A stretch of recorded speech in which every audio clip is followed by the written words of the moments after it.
ottimizzazione, non nazionalizzazione. Allora, aspettate perché sono arrivati i primi exit poll, vedete il touchscreen, Francesca Biagiotti, Livio Giuliotto, che come sempre ci aiuterà a leggere i primi dati, Livio Giuliotto del consorzio Opinio per Rai. Allora partiamo da Genova perché sono arrivati i primi exit. Allora vediamo che la candidata del centro-sinistra per il momento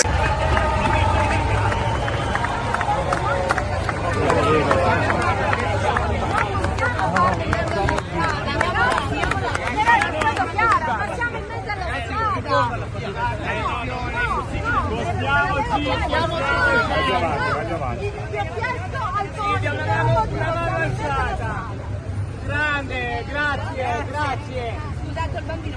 Certo.